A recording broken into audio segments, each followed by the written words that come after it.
phone and I missed him.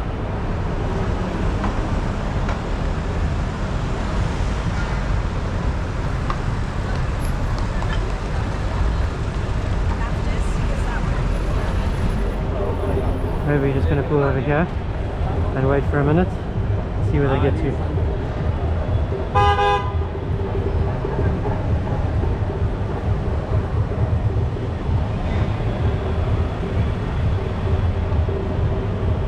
It's this guy in the Merchandise.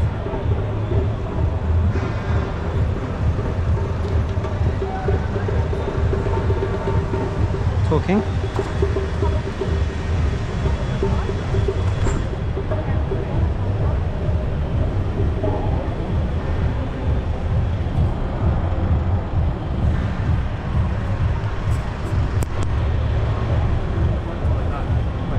Yeah, you can't do it, man. I'm still reporting it.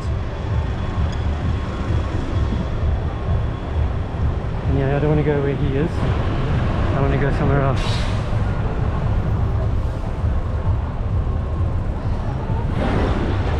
I knew he was talking. He said he's on the phone to his dad.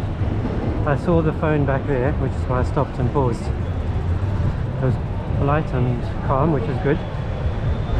Let him carry on. I'll carry on my way. Can't be holding it, man. And I saw the screen of the phone was lit up whilst he hastily binned it.